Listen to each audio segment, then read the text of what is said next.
Greetings and welcome to Mount Olympus. I am Hercules Invictus, and today I am proud to bring you a special tribute edition of the UFO entity Enigma, and we'll be honoring the memory of Brad Steiger. And we have with us our explorers into mysteries in the unknown, starting with Tim Swartz. Greeting, Tim. Hey, thanks for having me tonight. Thank you for being here. We have Apuleia. Greetings, Hey Apuleia. there.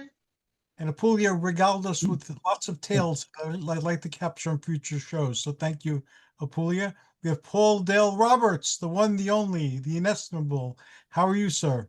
I'm doing fine, and I'm the paranormal ranger tonight. Very awesome. And we have Michael Duncan, who has revealed his secret name, which we will not share. Greetings, Michael. How are you? Yeah, you got it. Hey, thanks, Hercules. It's so nice to be with you guys tonight. I'm looking forward to all the stories. Although I didn't know Brad, Brad is a genius and was a genius. I guess maybe he still is somewhere. And his wife Francie, an absolute wonderful master and totally tuned into the divine. But looking forward to it. Thanks for including me, guys. And thanks for being here tonight to share how Brad influenced and helped shape your particular life work. Yes. Now, I never met Brad Steiger, but I had a lot of interactions with him over the years. I reviewed a bunch of his books. The one most memorable to me in terms of my interactions with him was his Encyclopedia of Werewolves. I think it was called The Complete Book of Werewolves. It was a very thick book. And I remember that one. I had a lot of conversations with him and with his publisher, and we put together a podcast episode. It was very involved, and this was around the same time that I was doing reviews for Tim Schwartz and Tim Beckley. It was the movies era where we had the vampire movie and things like that. So that was happening around the same time. To put it in perspective. Um, Brad Steiger was one of the folks, just like Tim Beckley and just like Tim Schwartz and all of you guys, that I admired as a young person, and I wanted to be one of you. So Brad Steiger was one of the luminaries in my sky, and I read everything I could about him. And again, I was really glad to be interacting with him. One of the tragedies of my interactions with Brad were um, he had scheduled he was scheduled to do a show, but he had to cancel because they had some storms out west and they destroyed his houses, or his houses were very adversely affected. So he asked if we can, postpone it and do it like in a month or two. And I said, yeah, sure, no problem. But unfortunately, there was no month or two. He died during that particular time, so Uh, we never got to do the shows. So I'm grateful to have known him. I was able to let him personally know how much he influenced me and affected my life. So that's always a good thing when you thank the people who've had an impact on you. And I've been looking forward to doing a show honoring him for a great deal of time. So I'm glad we're doing it tonight. And we're going to start as we always start with Tim Schwartz, because Tim has a way of putting everything into perspective. Oh, well, thank you, Hercules. I appreciate you allowing me to be with you all tonight to talk about Brad. And Brad was such a major influence on me. And the funny thing about it is that early on I had no idea that he was such an influence because when I first started becoming interested in the paranormal, it was because of people approaching me to tell me their paranormal stories. They thought I was interested at the time, when I was a kid, in UFOs because of an errant classroom assignment. But because of that, then people started coming to me kind of in secret to tell me their stories. So Mhm. I started then seeking out books about the paranormal and the occult, UFOs, what have you. Started out naturally with the library. Now I grew up in a small town in central Indiana, so our library wasn't the biggest, but it had a fairly nice a collection of books. And to tell you the truth, I can't remember if they had anything by Brad Steiger. But when I got a little older, in the this would have been like the late 60s, where I actually had an allowance, I started going to the local drugstore, which actually sold paperback books and nonfiction paperback books, something you don't see very often in drugstores anymore. And I started buying these books. And it wasn't until a few years later that I realized that so many of these paperback books that I bought were written by Brad Steiger. Mm. And uh, Mm. and in fact, I still have the first book that I ever bought from Brad Steiger, right there. It's called Voices from Beyond, and it was written in 1968. So I probably bought it in 1968, and I still have it after all these years. Wow. Um, Wow. but and I still have a number of the other of paperback collections that Brad wrote. And I always loved them because they had these really great covers that had the cover was usually divided up into sections with illustrations, cartoonish type illustrations of the various stories that would be inside these books. And, anytime that I saw these, I knew that I was in for something good. And so as the years went by, when I realized that I enjoyed the works of Brad Steiger, I started actively seeking out his books. And at one point, he actually had like a Brad Steiger newsletter. This probably would have been, like maybe around 1970, Mhm. 71. So I subscribed to it, and I wish I still had them. I mean, they basically were just probably, like, Xeroxed papers. Maybe not Xerox, maybe a little bit better than that. But unfortunately, he didn't maintain this newsletter for very long because he was busy. But I mean, we all know that Brad Steiger was his pen name. Yeah. His real name was Eugene Olson. So I can see why he decided to go with Brad Steiger, rather than Eugene. Uh, but Yeah. thankfully, because of Tim Beckley, I was able to meet and get to know Brad, and which was always just you know, it's just one of those highlights of my life to get to meet and to get to know somebody whose work that I had always admired and really influenced me, and influenced me on being a better researcher and investigator. Because there are a lot of skeptics who say that Brad was lazy at his work, that he would just write using sources that he never went and vetted, which is not true. Brad was a good writer and a good investigator, and kept copious notes from his work. And so, I mean, I took a lot of that ability from him to use in my own work, and I still try to, as the years go by and I'm working on things, I always try to think, how would Brad approach this subject? What are the questions that he would ask?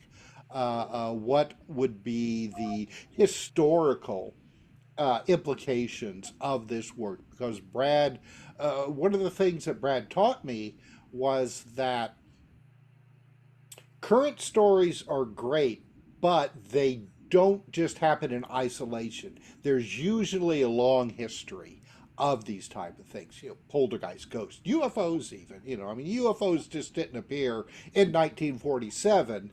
Out of nowhere. No, I mean, they've been around as long as there have been eyes to see them in the sky. But again, thanks to Tim Beckley, I got to meet Brad and actually work with him like Paul. I wrote chapters for some of his later books, which again was such an honor to me that Brad would actually approach me and ask me if I wanted to assist him in contributing with these books and and I don't know if everybody knows this story, but there was a story that Brad always told me, which one of the reasons that my fascination with other intelligence that may live on the planet with us, call them fairies or what have you, came about because of an experience that Brad himself had when he was a kid. He told me that, and he's written about this, himself, but I mean, he told me that one evening he was actually sick in bed and the way that his bedroom window was positioned, he could actually see from it into the kitchen window of his house. And that evening, his mom and dad were sitting at the table having a discussion, but he could see outside of this kitchen window, there was a little man that he said looked kind of like the traditional, like Pixie, watching his parents, standing on his tiptoes with his hands on the window frame, kind of like stretched up, watching them talk. And he said at one point this thing realized that it was being watched and turned and looked Brad directly in the eyes, but then turned around and went back looking at his parents again. And Brad said that even though he was sick, he knew that this wasn't like a fever dream or anything like that. That it was an actual experience. Mhm. So that story always stuck with me, and and increased my own interest in the subject throughout the years. But I think one of the most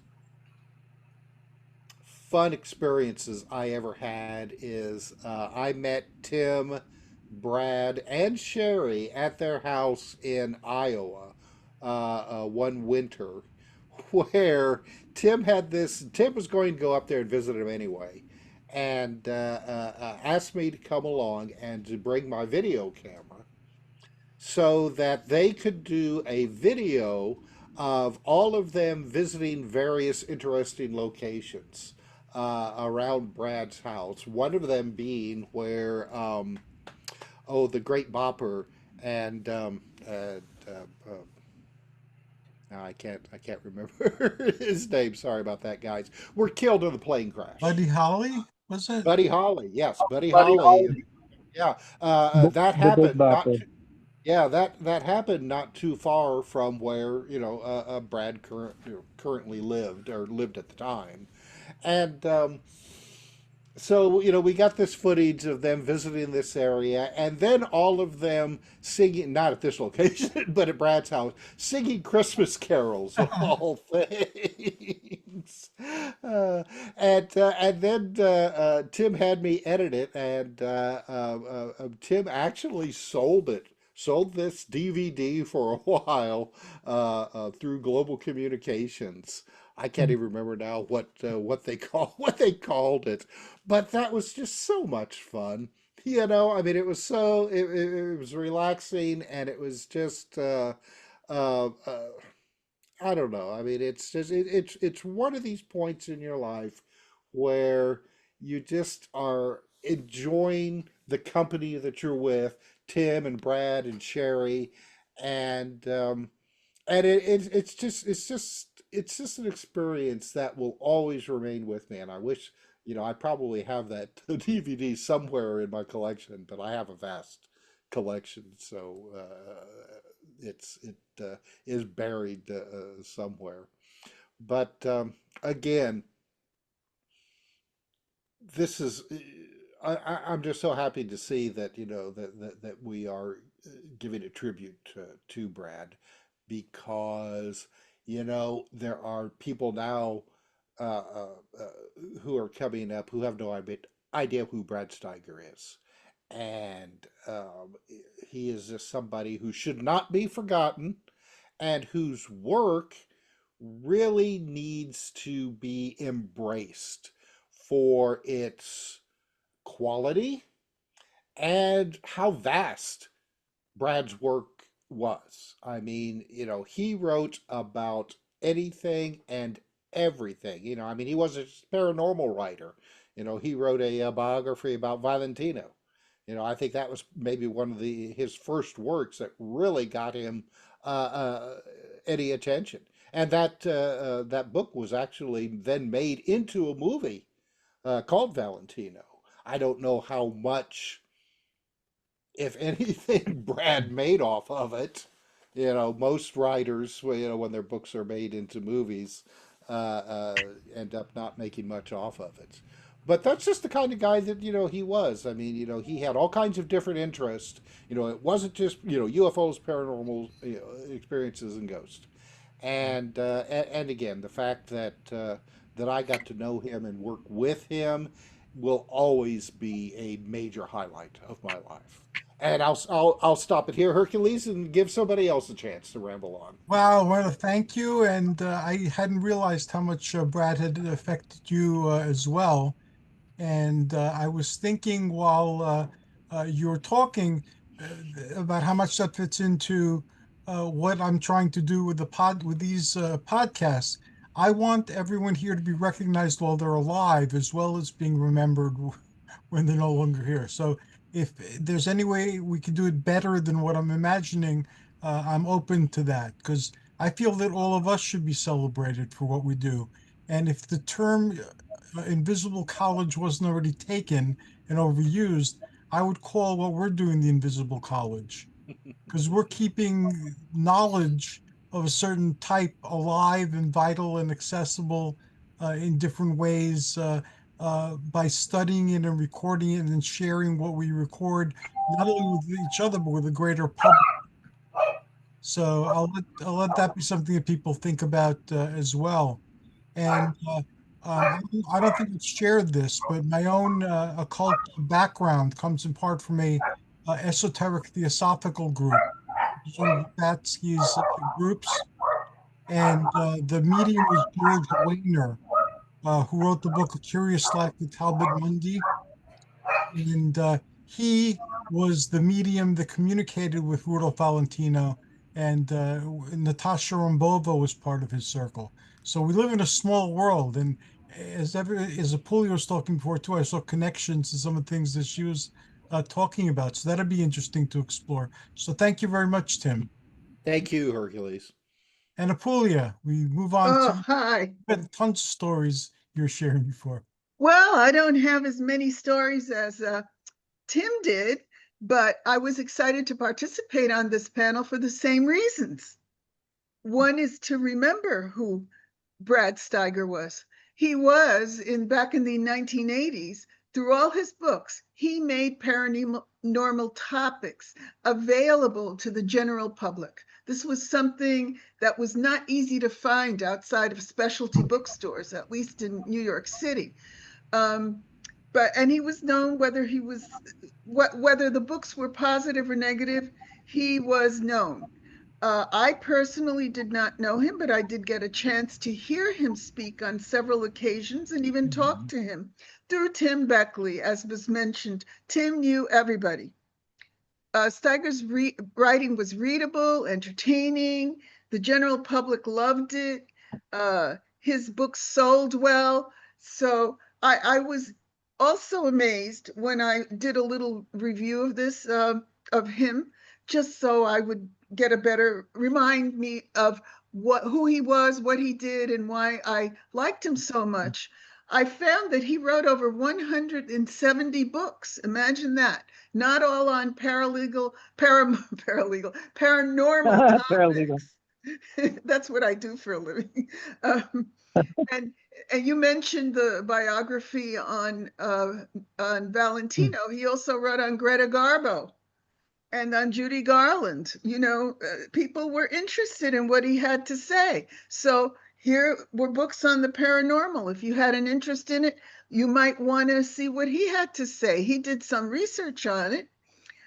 Perhaps he didn't qualify to be an anthropologist. I understand that he wrote a book on native spirituality, and it was panned by a well-known anthropologist of the day. But hey, how many people really know much about it or think about it or care about it? He put it out there. That's what made him such a great writer and such an influential person, in my opinion. Um, Tim Beckley put everybody out there for us to hear as well. So Brad was one of those speakers that he had. Um, I never would look at his book as Brad's books as a reference for my history schoolwork, but they were sure fun to read, and he was such a good speaker to enjoy. So maybe his books served as a springboard for more serious studies for many people. His book sold well, as I said before, and there was money to be made by pushing these types of books. That's what the publishers saw. So we got more of it. More power to him. And that's pretty much what I could say about him at this point. He was just someone worthy of being read, and for history, if nothing else. And also, he shouldn't be forgotten. He did too much. So there's my thoughts on Brad Steiger. Thank you. Excellent thoughts they are, and they widen the circle. Brad also pioneered the idea of alien beings or alien intelligences incarnating amongst humanity. And he did a series of books on star beings, and he Yeah. gave a lot of questionnaires to people, and he compiled a list of various traits that star beings would have, and so forth. And that too, it's a very ancient idea, like Tim was saying, of demigods, or of celestials incarnating amongst humanity. So that eventually gave birth to the Wanderers, the Walk-ins, and the star seeds, and all sorts of other modern New Age doctrines. And then Brad was the one who established the foundation for that as well. Yeah, and he also, I think walk-ins were written about by Edgar Cayce as well, who predated Brad Steiger, of course. But he was really a go-to for me. He wrote on conspiracy stories too. In fact, conspiracy theories. In fact, when I first heard about MK Ultra, I thought it was just another one of Brad Steiger's conspiracy Yeah. theories that he was putting out there until I learned it was a real thing. So go figure. Well, thank you so very much, Apuleia. Paul Dale Roberts. Yay! I'm sorry that someone was knocking on my door. It was my neighbor. They go, "Hey, can you watch our dog for a week?" Yeah, I can do that. I was surprised my Chihuahua didn't add her 2 cents in, because she's here keeping company. Usually she hears dogs and she'll voice her opinion as well. Oh my gosh. Well, this is a really, really good show tonight because Brad Steiger is one of my heroes. Brad Steiger is an OG. And if you don't know what an OG is, that's an original ghost hunter. And I met Brad. Well, first off, let me take you my childhood. I built this tree house in this oak tree in Monterey. And so me and a lot of the neighborhood kids, we used to go up to my tree house. And I would bring comic books and I would bring Brad Steiger books because in Fresno, California, I lived in this house that was haunted. So I was reading all the Brad Steiger books that I could because I wanted to know if the house was really haunted with ghosts or was it I was just having childhood nightmares. So from reading these Brad Steiger books, I learned a lot about the paranormal. And the other boys, they would come up to the treehouse and bring their Playboys. And they would look at me and they go, Paul, how come you're not reading Playboys? And I go, I'm into Brad Steiger and Marvel and DC comic books. And they said, you know what? You're a real nerd. And yes, I am, you know. So I wrote this. Well, I got interviewed by this radio personality, and I told that story. And that story was placed into an article that the radio personality wrote. And Brad Steiger read the article and had a really good laugh because here's this little boy climbing up into his treehouse and reading his books. And he contacted me, and I looked at that email. And I thought it was a fake email. I go, "What the heck, Brad Steiger?" And I responded, and then what he was talking about. Then I knew it was Brad. I go, "Holy, it's Brad Steiger!" You know, my hero. And I told Brad, I said, "Yeah, because of you, I got into the paranormal. I started reading all your books. I was terrorized by ghosts in Fresno, California, and I wanted to know if those were childhood nightmares. And I got into other things too. In 1968, I started reading Chariots of the Gods, Eric von Däniken. And so I got Brad and I got Eric, and I'm all into the paranormal. That's all I could ever think about. Wherever I traveled to, I wanted to know if this place was haunted or what. And uh, in one of the interviews that I had, um, the interviewer asked me, and they said, Paul, um, did you learn your ghost hunting skills through Jason Haas of TAPS, which is Ghost Hunters, or Zach Baggins from Ghost Adventures? I go, heck no, no. I said, I learned it from Brad Steiger. And they go, Brad Steiger? Oh my God. You don't know who Brad Steiger is? It's like, come on, this Brad is a freaking legend. And and then I had to explain it. I said, no, I'm old school. I learned from Brad. My ghost hunting skills came from Brad. And because of Brad, Brad placed a lot of my articles in his books, which I was very honored. I met Timothy Beckley, another legend, Tim Shorts, a living legend. And so, in fact, I think it was Timothy Beckley and Brad Steiger did an interview with me on the radio. So I think Tim Shorts may have been on that one, but I'm not sure. But so yeah, Brad really impacted my life. If it wasn't for him, I wouldn't have been a successful ghost hunter, UFO hunter, monster hunter, because in his books he covers everything: ghosts, demons, guys, every kind of monster, Bigfoot to Loch Ness and the monster. I mean, whatever is abnormal or paranormal, Brad covered it. And another one, well, his wife, I really respect it, Sherry Hansen Steiger. She's a big animal lover. Well, Brad too, and I'm an animal lover. And she wrote a book about dogs, and she asked me to go ahead and submit a couple stories about dogs. And I wrote about my dogs. In fact, one of my stories about my dog made her cry. It was just a real sad story. And I love animals to the max. So, and Sherry, after Brad passed away, I never, well, when I was talking to Brad, Brad was talking about going into another home and they're going to kind of take care of him. And I didn't understand what he was talking about, but what he was talking about is he was going to a hospice. And I didn't realize that. And then when Brad died, I was shocked. I was devastated. And Sherry was constantly emailing me and talking about this and talking about that, and a very nice, warm-hearted woman.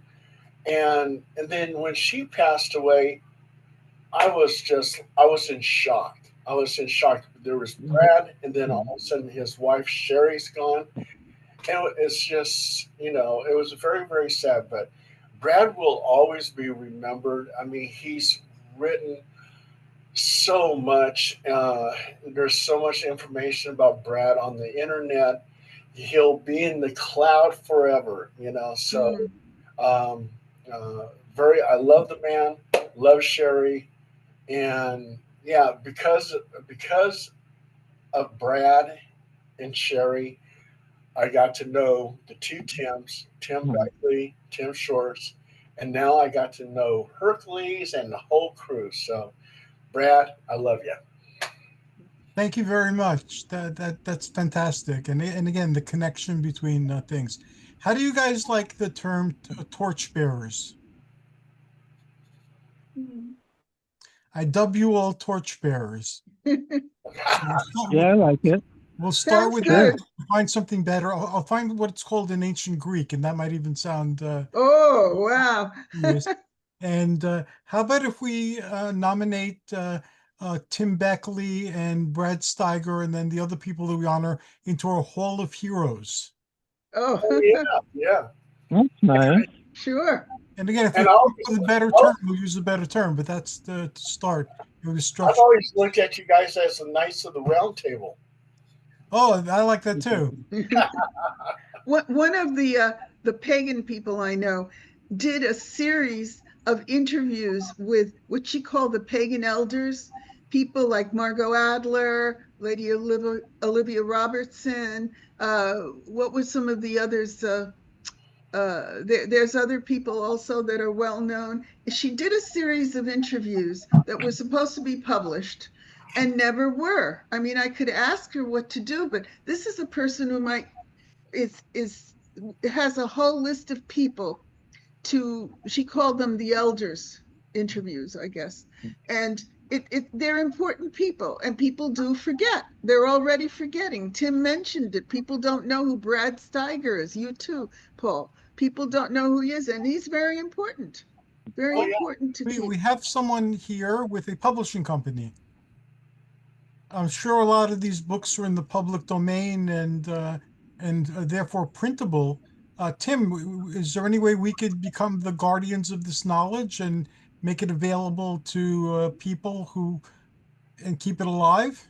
Oh, there's always a possibility. Yeah, you bet. And a It just website where you can click on, as you mentioned before, you can click on each person and people can find out more about them. So instead of hearing snarky comments by 20-year-olds saying, "Oh, Tim Beckley, he's ancient," as if he was yeah. not worth listening to, or Brad Steiger, who the hell is he? These are important people. They can right. find out more about him.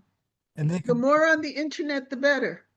be our elders and our ancient ones. Yes. And All right, I'm gonna have fun with this, and I welcome you all to play. So let's have fun with this together, and we'll come up with something really impressive.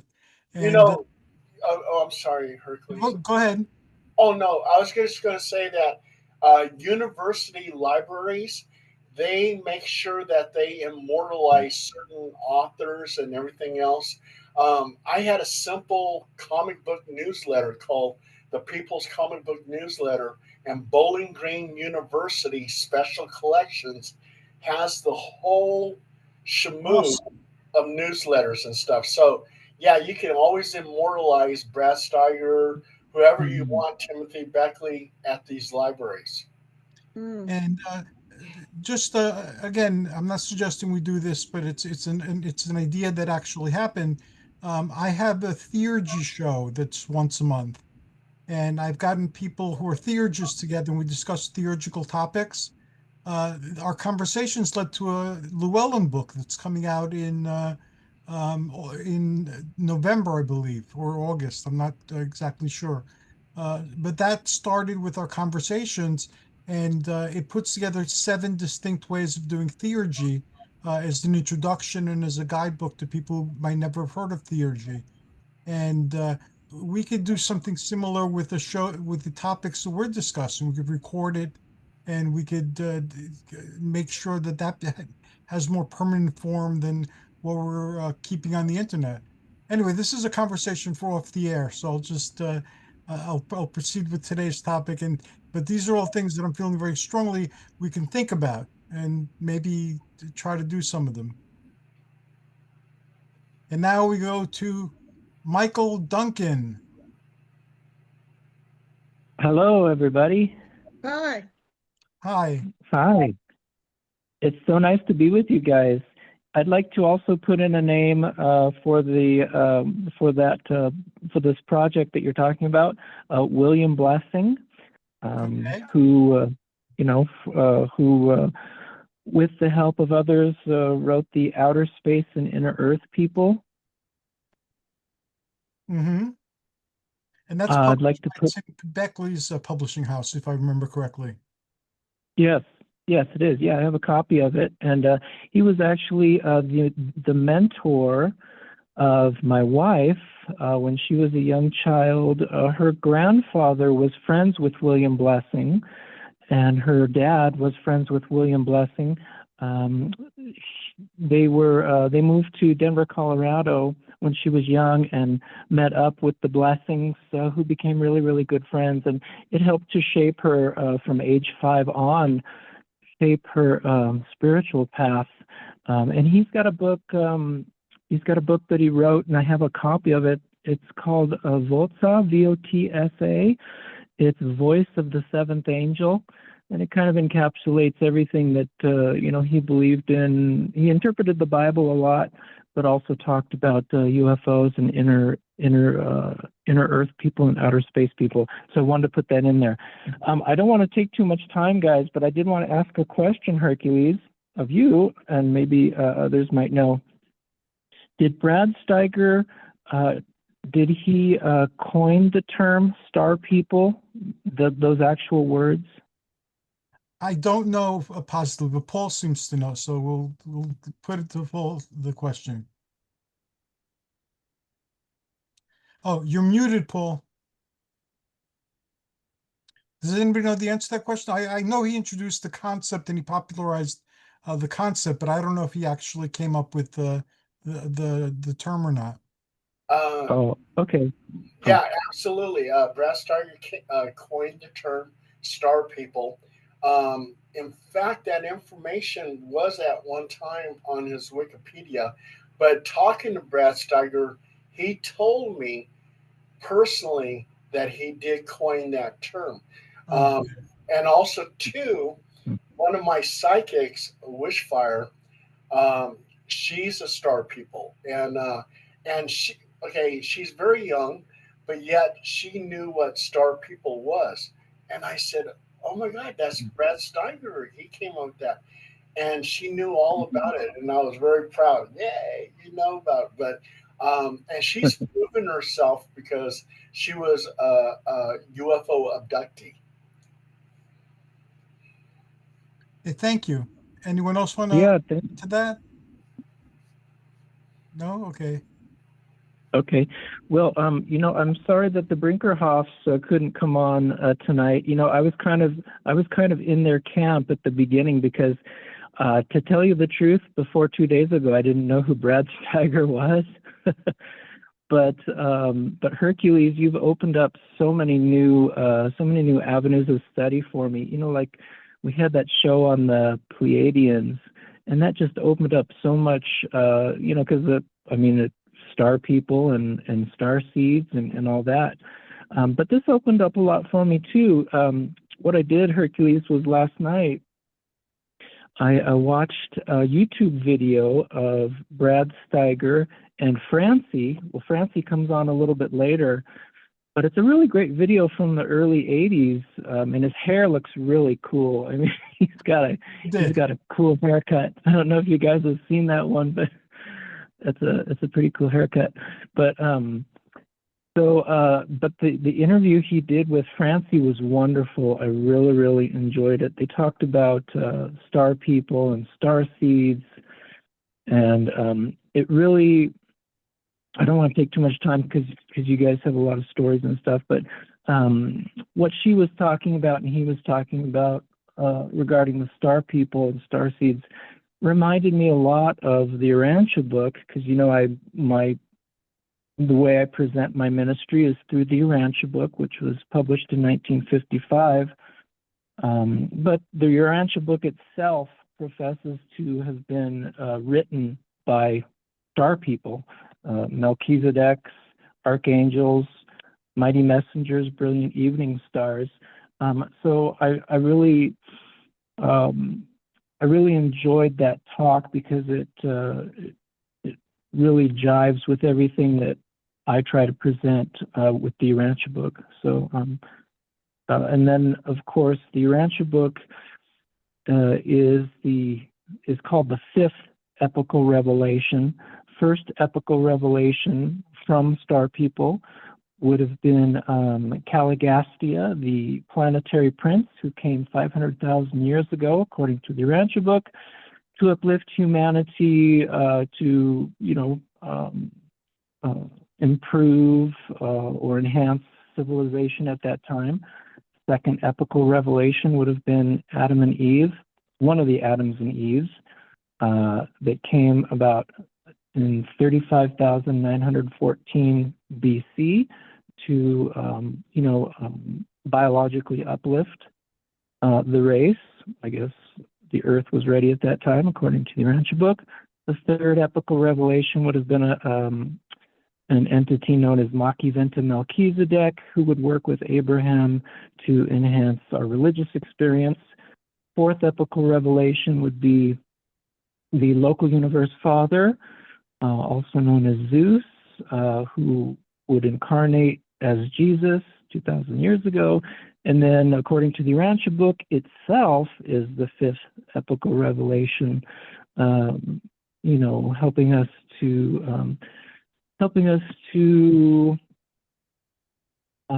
unify our experience by taking into account and trying to marry together the concepts of science, religion, and philosophy. New age stuff. So, but anyway, appreciated that video I saw of Brad Steiger, and I'm going to delve into more of his work. It's and I did feel like he was an incredible researcher, and that he was able to make so many connections. His connections were fabulous. Thank you, guys. Thank you, and it'd be interesting to see what Brad had to say about the Urantia book, since it was certainly here while he walked among us, and he's written extensively on different celestial UFO spiritualities. I have several books by Brad Steiger that focus just on that topic alone. So it'd be interesting to see if the Urantia book was included amongst the groups that he studied. Yeah, and it's interesting too, because his wife, Francie, she was talking about how when she was 5, she met an angel, and that angel has spoken to her and affected her whole life. And she said that this angel was her higher self. And that's kind of like the concept in the Urantia book of the thought adjuster that's very popular in the Urantia book, about a fragment of God being like an entity that helps us to gain knowledge and improve us. And then I also liked that they talked about that God has a plan for all of us, and that we're all evolving back to be one with God again. I liked that, and that's very Urantia book, Ian. So anyway, thank you guys. Thanks. Thank you as well for sharing your thoughts with us and for being here tonight. And before we go to the contact information, is there anybody who'd like to add or close with anything, any thoughts that have come up through the conversations of all those here present? Yeah, Hercules, I wanted to say, just this occurred to me during the others' conversations. One of the things that Brad really turned on to me was the concept of unknown or mysterious archaeology. All right. Mm. He wrote a number of books dealing with mysterious ancient artifacts. Things that were dug up that archaeologists have no really good classifications for them, as well as monolithic mysteries. Things like that. To me, he was the one that really opened my eyes to the idea that our past, our ancient past, is not as cut and dried as the like scientific books uh, want us to believe. And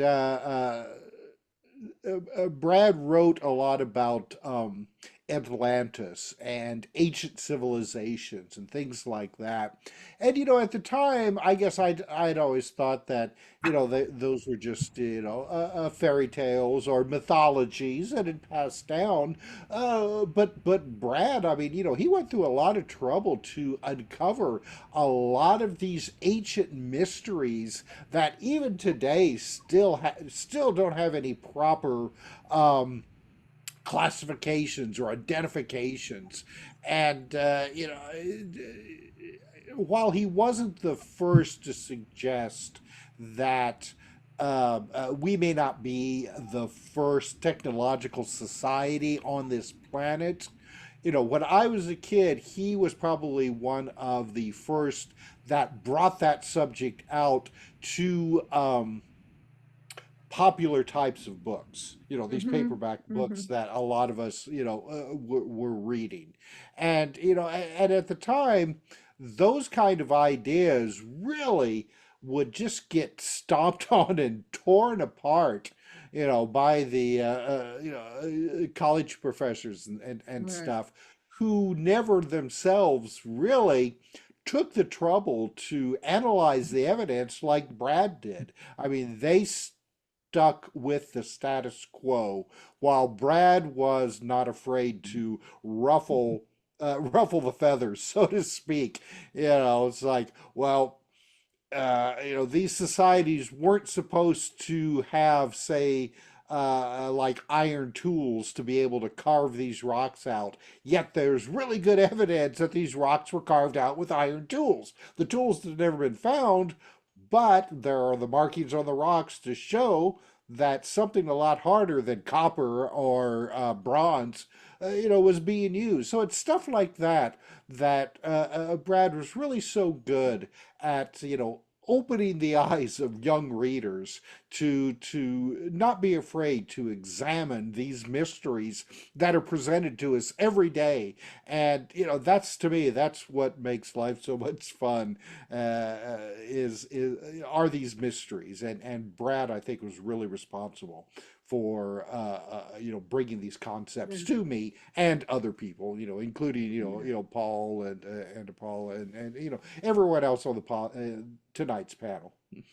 He was a great popularizer. Yes. He He was. might have read certain things somewhere and he saw, oh, this is worth looking at. That's exactly what you're saying. And Yep. then in his books, he would add to it and people would be more involved with it. I was just thinking there was a man called Ian Stevenson, who was a popularizer, or was very interested in Bigfoot and other things. And I think he was a college professor who then got booted out. I'm trying to think. I'll have to look it up. I thought it was CCNY. He was uh, he was looked down on for such theories. Today, there's people still looking at forgotten uh, forgotten types of animals that still exist, and once in a while they find them. So Brad was along those lines, a great popularizer. Mhm. And that's important because it keeps the ancient lore alive Right, in the popular culture, like comic right, books. So Paul and I have had this conversation. Comic books are based on many of the old mythologies. yeah, They're not exactly the same as the old mythologies, but it takes the old mythical concepts and heroic concepts and the archetypes and keeps them alive and relevant in our world right. today. keeps it living in the popular culture, which is where these myths lived in antiquity, in people's popular culture. They were on vases and cups, and they had Hmm. statues and little figurines that people collected, and we're still doing that today. Yeah, he was looked down for those reasons, but I'm glad that people read what he wrote. We should keep him alive. And there's lots of new things that somebody may come along, find one of Brad's theories and expand on it, and we'll learn more and keep it in, as he said, in the popular culture. And we will Mhm. do that. And if anybody knows when Brad's birthday is, we'll make that our holiday with Tim It's Beckley as well. February, Hercules. It's February 19th, 1936. Okay, February 19th. And when is Tim Beckley's birthday? Does anybody know? I don't know. Oh, I We'll used to find know. out. And then we got two Yeah, holidays today. it was sometime in July. I know Okay. that. So, Yeah. so the holidays now as we speak. All right, I'm gonna have a lot of fun with this, and if you guys want to have fun with it too, you're welcome. You're welcome. It'll certainly it'll certainly affect the phraseology of how we open and Oh, close shows and transition from person to person. Paul, do you have anything you want to add before we oh, close? oh, one thing. Tim's birthday was March 4th. Oh, March March, 4th. okay. Okay. Okay. Get some of the Brad Steiger's books. I mean, here's one of them, Werewolf Stories, and he collaborated with Nick Redfern. Oh, great. I've talked to Nick. Nick's been on the show too. The Werewolf book, Brad Steiger.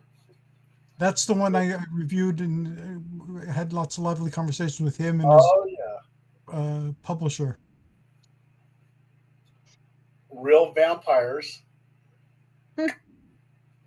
But anyway, I got some more back there, but I'm not gonna take up the time. But yeah, so if anyone wants to contact me, in every one of my articles, I have my paranormal hotline, telephone number, and email address. And all, if you want to find the articles, just Google or Bing Paul Dale Roberts. And that's it. Thank you very much. And Michael, how can people contact you? Yes, I have my wife and I created a YouTube channel. It's Michael, second word, and third word is Diane, Dianne, and the last name, Dunkin, Dunkin. So Michael and Diane Dunkin. We have over 130 videos of our celestial team meetings with Lord Maitreya and Zeus and Hera and Aphrodite and Gabriel, all kinds of wonderful celestials and angels with whom we spoke. And also we have some paintings and my songs. I'm a singer-songwriter. Have some of the songs on the YouTube channel. I have 5 albums and an EP that I've published. They're on Amazon, iTunes, Spotify. You can just Google my name, actually, Reverend Michael Duncan, and those will pop up. And my email address is michaelduncan1@hotmail.com. And look for my book that'll be coming out within the next few months. It's The League of Azure Blue Angels. Awesome. We'll definitely have to devote an episode to its release. Thank you. And Apuleia, how can people find you? Well, if anyone wants to get together to chat about ghosts, J.R. Tolkien, other types of fantasy and spirituality in general, you can email me at Apuleia2001 at protonmail.com, and Apuleia spelled Apulia 2001 at protonmail.com. I'll be happy to chat with you and add you to my Facebook page. Thank you very much. And Tim Swartz, the legendary, how can people enter your wonderful world?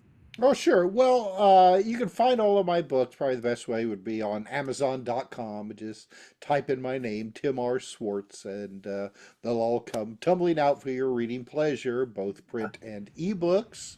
Our most recent book is called Weird Time, Exploring the Mysteries of Time and Space, and it has a website which is weirdtimebook.com. And if you want to email me, you can email me at trswartz, and that's Swartz, Swartz at gmail.com. And I need to mention that Tim Beckley's niece, Michelle, is working on bringing back the Conspiracy Journal website. Uh, I used to control that, but she's got someone now who's actually better at website development and things like that. So Mhm. hopefully in the near future. The Conspiracy Journal website will be back online, and she's talking about bringing back the old catalog, that print catalog that Tim Beckley used to put out. So we're keeping our fingers crossed that that maybe she'll be able to revitalize Tim Beckley's work once again. That'll be great, and I hope they don't prevent people from linking to it. I know on Facebook for a while, they wouldn't allow links to the Conspiracy Journal, so I hope that that's no longer the case. Yeah, Hey, we'll see. Hercules, Yes, sir. Hercules, I have a question for you. Tim Beckley had a newsletter. It was a electronic newsletter that went out on email. Does anybody have the collection of all his newsletters No. archived someplace? I don't know. Tim, would you know? Yeah, well, I mean, I was the one who put out that newsletter, so Oh, I've a lot of it is still on the Conspiracy Journal websites, but like I said, right now they are actually in the process of working on it, so Mhm. it's not accessible. But again, hopefully they'll be back online and available again in the near future. okay. Thank you. Thank you to everyone. We welcome Brad Steiger to join Tim Beckley in our Hall of Heroes. And torchbearers, I thank you all for sharing your memories, the memories that keep the light of these individuals alive and vital in our world and accessible to the memories of future generations. Have a wonderful evening. Thank you so very much for being here. I've learned from you all, as always I do, and I admire you all. Take good care. Thank you, Hold Hercules. high the torch. Thank you. Good night, all. Good night. Good night. God bless.